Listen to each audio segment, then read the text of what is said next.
Hello students. SBI PO की vacancy आ गई है 2022 में।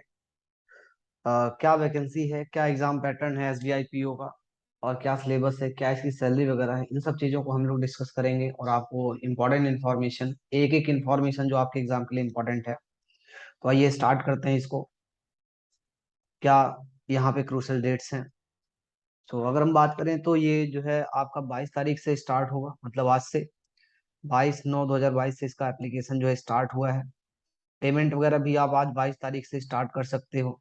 Download preliminary exam call letters, मतलब आपका जो कॉल लेटर आएगा वो आपका ये है। ठीक है, फर्स्ट वीक ऑफ दिसंबर में आपका जो है एग्जाम का कॉल लेटर आ जाएगा। और आपका जो फेज 1 का मतलब प्री का जो एग्जाम है, इंपॉर्टेंट डेट्स हैं दोस्तों, ये 17, 18, 19 और 20 दिसंबर को होंगी। मतलब आपके पास अभी लगभग अक्टूबर, नवंबर, दिसंबर 3 महीने का टाइम है। आराम से आप मन लगा करके तैयारी करेंगे तो आप जो है इसकी तैयारी कर सकते हो क्लियरली। ओके, तो याद रखिएगा आपकी जो इंपॉर्टेंट डेट्स है क्या है। जो ऑनलाइन रजिस्ट्रेशन की डेट है वो 22 सितंबर से लेकर के 12 अक्टूबर के बीच में 20 दिन का टाइम आपको दिया गया है। और इधर आपको जो है बोला गया कि जो आपका प्रीलिमिनरी एग्जाम होगा, जो प्री का एग्जाम होगा वो 17, 18, 19, 20 4 डेट दी गई है। किसी एक डेट में आपका एग्जाम हो जाएगा।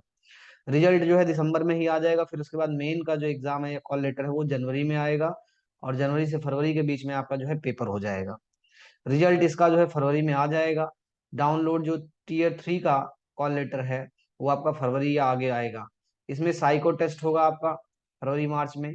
और ग्रुप डिस्कशन जो इंटरव्यू वगैरह होता है वो फरवरी में होगा। और फाइनल जो रिजल्ट है वो मार्च अप्रैल के आसपास आपका आ जाएगा। ओके, ये आप जो भी डेट्स हैं ये टेंटेटिव हैं। ओके, मतलब आगे थोड़ा बहुत आगे पीछे हो सकता है।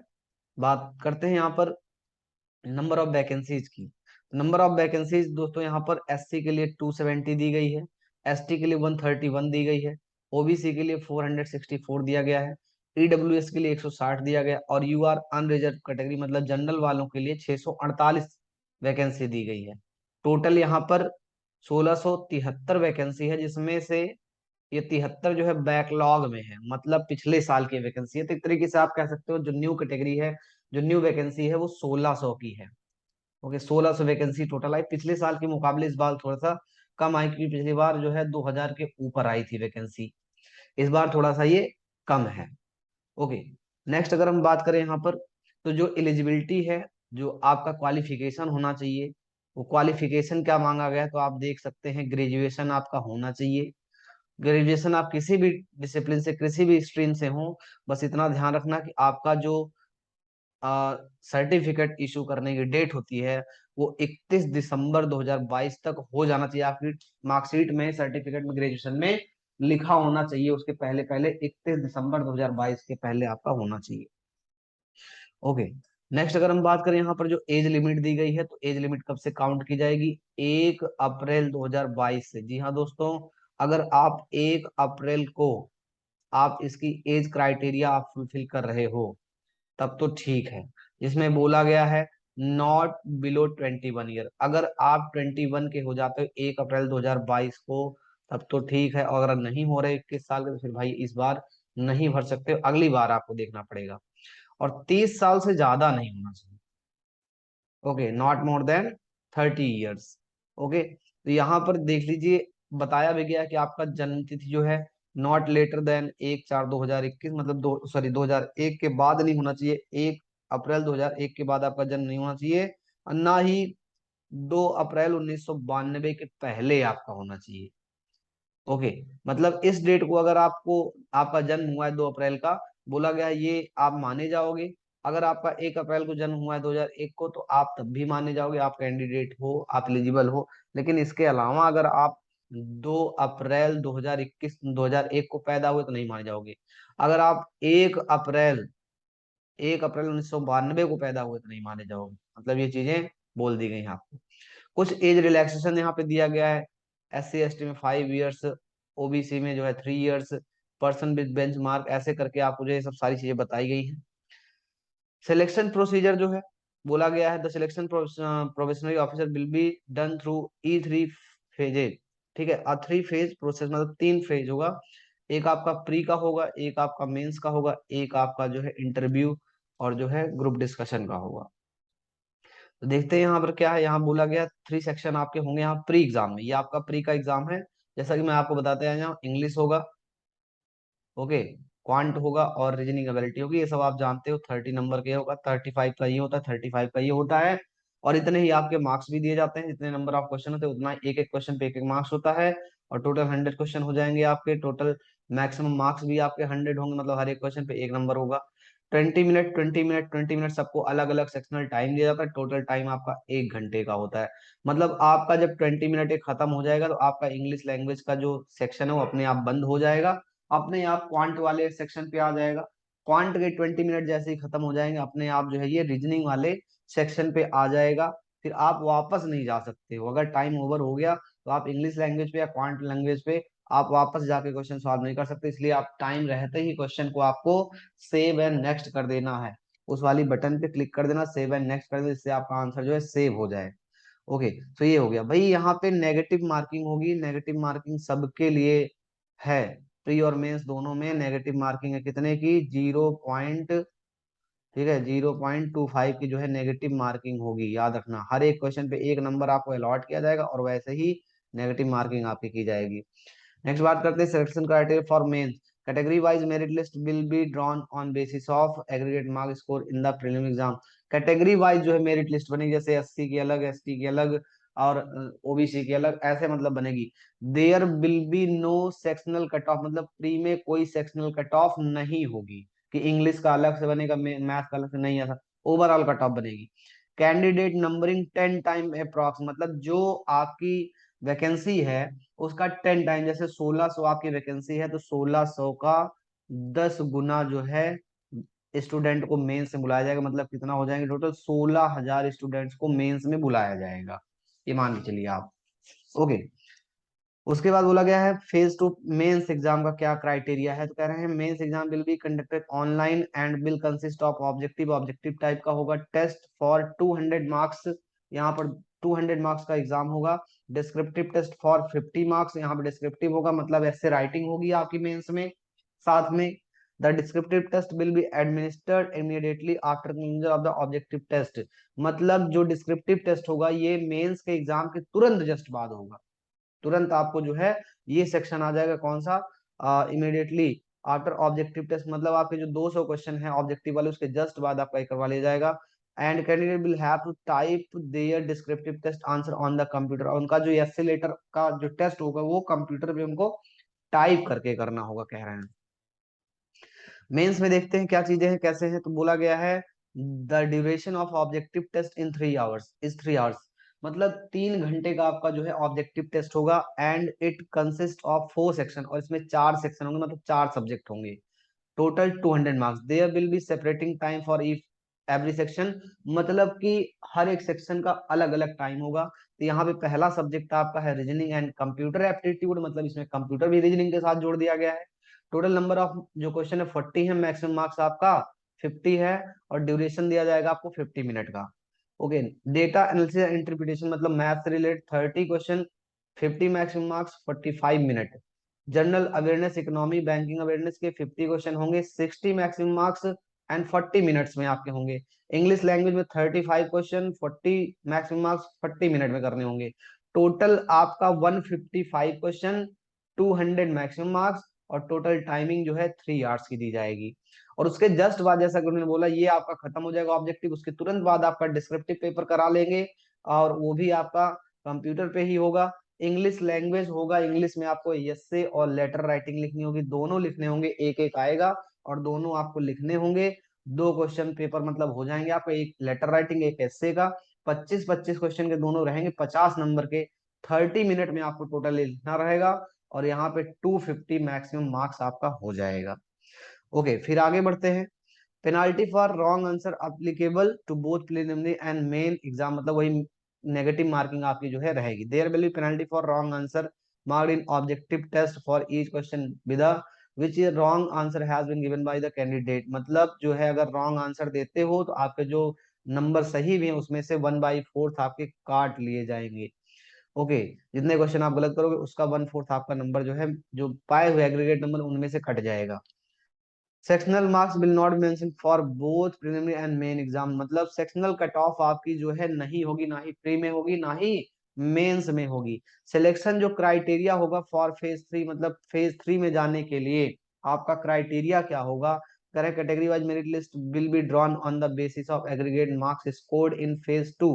फेज 2 में जो भी आपने मार्क्स एग्रीगेट किए होंगे, स्कोर किए होंगे, उसी के बेसिस पर आपको प्री से कोई मतलब नहीं, प्री आपका एक तरीके से क्वालिफाइंग होता है, प्री क्वालिफाई कर लेंगे, उसके नंबर अब मेंस में नहीं जुड़ेंगे। अब आपको देखना होगा, अगर आपको टीयर 3 में बैठना है, इंटरव्यू वगैरह में बैठना है, तो आपका मेंस का एग्जाम जो है वो अच्छा होना चाहिए, आपके नंबर जो अच्छे होने चाहिए। There will be no sectional cut off candidate numbering up to 3 times, और यहाँ पर 3 टाइम्स स्टूडेंट बुलाए जाएंगे, मतलब अगर 1600 वैकेंसी है तो 3 टाइम्स मतलब आपसे जो है लगभग 5000 के आसपास जो है स्टूडेंट आपके बुलाए जाएंगे। ओके, उसके बाद बोला गया फेज 3 में आपका साइकोमेट्रिक टेस्ट होगा। द बैंक में conduct psychometric test for personality profiling of those candidate who will be shortlisted for phase 3। Finding of the test में placed before the interview panel for having a true perspective of the candidate, मतलब आपका जब ये psychometric test हो जाएगा, psychometric test का मतलब है रीजनिंग से रिलेटेड थोड़े बहुत ऐसे कुछ क्वेश्चन होते हैं, और उसमें आप जो है जल्दी जल्दी आपसे कुछ क्वेश्चन, मतलब आपका साइको टेस्ट एक तरीके से लिया जाता है, जिससे आपके माइंड को चेक कर सकें, और उसके जस्ट बाद आपको फिर इंटरव्यू के लिए जो है बोला गया, इंटरव्यू के लिए आपको प्लेस कर दिया जाता है। नेक्स्ट बात करें फेज जो कंप्राइज करता है टीयर 3 वाला, तो इसमें क्या क्या चीजें हैं, तो मैक्सिमम मार्क्स देख ग्रुप एक्सरसाइज होती है, मतलब ग्रुप डिस्कशन होता है, 20 मार्क्स का होता है। इंटरव्यू आपका होगा 30 मार्क्स, टोटल आपका जो है ये आपका 50 हो जाएगा। ग्रुप एक्सरसाइज 20 मार्क्स की, इंटरव्यू आपका 30 marks. The minimum qualifying marks will be decided by the bank, minimum जो क्वालिफाइंग मार्क्स होगा ये उस समय जो है डिसाइड किया जाएगा, बता दिया जाएगा। ओके, यहाँ पर ये सब चीजें बताई गई हैं। नेक्स्ट हम बात करें फाइनल सिलेक्शन क्या होगा, तो candidate will have to qualify both in phase 2 and phase 3 separately, मतलब फेज 2 में आपको अलग से क्वालिफाई करना है, और फेज 3 में अलग से आपको क्वालिफाई करना है। आगे बात समझ, मतलब जो आपका मेंस का एग्जाम होगा, मेंस के एग्जाम के लिए अलग से आपको क्वालिफाई करना है, और इसके लिए आपको अलग से क्वालिफाई करना है। जैसा कि बोला the marks obtained in the main examination phase 2 both in objective test and descriptive test will be added the marks obtained in phase 3 for preparing the final merit, मतलब फेज 2 का मतलब मेंस का जो आपका जो स्कोर होगा, और phase 3 का मतलब जो इंटरव्यू का स्कोर होगा, ये दोनों मिला करके तब आपकी जो है मेरिट बनेगी, इन दोनों को मिला करके फाइनल मेरिट आपकी बनेगी, ऐसा बता रहे हैं। Okay, the marks obtained in the preliminary exam phase 1 will not be added for preparing the final, मतलब प्री का जो आपके मार्क्स हैं उससे कोई मतलब नहीं, क्वालिफाइंग नेचर केवल होगा। The marks obtained by the candidates in phase 2, जो मार्क्स स्कोर किए जाए कैंडिडेट द्वारा फेज 2 में मेंस एग्जाम में and phase 3 group exercise interview में will be normalise to 100 marks as below, तो मतलब ये कैसे हो जाएगा, आपका मेन एग्जाम जो है आपका कितने का होता है, देखो कैसे इसको नॉर्मलाइज किया जाएगा बाद में फाइनल सिलेक्शन के लिए 250 का होता है, इसको नॉर्मलाइज करके 75 मान लिया जाएगा। मतलब अब इसमें से कितना आपने जो है स्कोर किया है, मतलब इसे मान के लिए आपने मेन एग्जाम में अगर आपने 250 में से मान को चलो आपने 200 स्कोर किए, ओके, तो इसका मतलब कितना हो गया, इसका मतलब हो गया 250 में से आपने 200 स्कोर किया, मतलब परसेंटेज अगर देखा जाए तो कितना हो गया, ये आपका परसेंटेज हो गया 80%। ऐसे ही सेम यहाँ पर 75 का 80% कितना हो जाएगा, इसका 80% हो जाएगा 60, इसका मतलब आपने 60 स्कोर किया है। ओके, अगर आप वहां पर 250 में से 200 नंबर लाते हैं मतलब 80%, वैसे ही 75 का आप मान लो कि आपका 60 स्कोर हो गया है, तो ये 60 आपका माना जाएगा। उसके बाद फिर ग्रुप एक्सरसाइज में अगर आप 50 नंबर आप पाए हो, 50 का आधा कर दिया जाएगा, मतलब सपोज करो जैसे कि अगर आप यहाँ ग्रुप डिस्कशन में आप 30 नंबर पाए हो 50 में से, तो आपका आधा हो जाएगा मतलब 15 हो जाएगा, जैसे इसका आधा ये हो गया, वैसे आपका 30 का आधा 15 हो जाएगा। टोटल यहाँ पे 300 था, यहाँ पे उसका 1/3 कर दिया जाएगा, मतलब आप जो है इसका जो है जो भी हुआ है, और इसका अलग तरीके से इसका 50% किया गया, इसका और कुछ कम परसेंट किया गया, ऐसे जो है आपका एग्रीगेट किया जाएगा, ऐसे सिलेक्शन आपका प्रोसेस होगा। जो फाइनल मेरिट लिस्ट है is arrived at after aggregating out of 100 converted marks of phase 2 and phase 3 section will be made from the top merit ranked candidate in each category, मतलब यहाँ से जो top students होंगे 100 में से जो अब आएंगे उनका सिलेक्शन होगा। आ गई बात समझ में कि नहीं? इस चीज को अच्छे से समझ लो। मेंस में आपका 200 नंबर का होता है, 200 में से इसको जो है नॉर्मलाइज करके 75 कर दिया जाएगा बाद में आपका स्कोर। और ग्रुप एक्सरसाइज जो होगी वो 50 नंबर की होती है, उसको 25 कर दिया जाएगा। 75 और 25 मिला के आपका मेंस का और टीयर 3 का ये 100 हो जाएगा। 100 में से आप 70 नंबर पाते हो, 100 में से आप 80 नंबर पाते हो। इसी के बेसिस पर ऐसे ही आपका जो है स्कोर, आपका जो है मेरिट बनेगी, final merit. Number of chances की अगर हम बात करें तो यहाँ पर जो है नंबर ऑफ चांसेस डिसाइड होते हैं एसबीआई पीओ में। जनरल कैटेगरी में आप ज्यादातर जो अटेम्प्ट है, कितने मैक्सिमम अटेम्प्ट कर सकते हो? 4 अटेम्प्ट आप दोस्तों कर सकते हो मैक्सिमम, जनरल और ईडब्ल्यूएस कैंडिडेट के लिए है। वहीं पे जनरल में अगर पीडब्ल्यूडी, ईडब्ल्यू एस में पीडब्ल्यूबीडी है, मतलब कि फिजिकली चैलेंज अगर है पर्सन, तो वहां पर वो 7 बार अटेम्प्ट यहाँ पे कर सकता है। ओबीसी के लिए 7 टाइम है, ओबीसी के पीडब्ल्यूबीडी के लिए भी 7 टाइम्स है, और एससी एसटी के लिए जो है कोई भी रिस्ट्रिक्शन नहीं है। तो ये यहाँ पर जो है नंबर ऑफ मैक्सिमम चांस के अटेम्प्ट के, जैसे आप फर्स्ट टाइम आप देने जा रहे हो तो ऐसा क्या है ये बताया गया है। और जैसा कि नीचे कुछ लाइन यहाँ पर लिखी गई हैं, कहने who have already appeared for the maximum number of permissible chances are not eligible to apply. अगर कोई जनरल ईडब्ल्यूएस का कैंडिडेट 4 बार अगर वो अप्लाई कर चुका है तो अब वो जो है यहाँ पर एलिजिबल नहीं रह गया है। अगर कोई डाउट हो तो आप आराम से हमसे जो है इन सब चीजों के बारे में पूछ सकते हो। लास्ट चीज मैं आपको इंपॉर्टेंट बताने जा रहा हूँ वो है सैलरी के रिगार्डिंग। और सैलरी के रिगार्डिंग ये है कि आप जो है अगर एसबीआई पीओ बन जाते हो तो एसबीआई पीओ की भैया क्या कहना, इसमें जो आपकी जो है सैलरी होती है, ये स्टार्टिंग सैलरी आपकी 75,000 80,000 के आसपास जो है आपकी जॉब शुरू होती है। आप जो है असिस्टेंट मैनेजर बन करके जाओगे। मैनेजर आप बनोगे, मैनेजर का क्या भाई होता है रुतबा, वो आपको बताने की जरूरत नहीं है, आप खुद ही जो है विजिट किए होंगे ब्रांच में और देखे होंगे। So thank you so much for watching this video. Please like, subscribe and share. Thank you.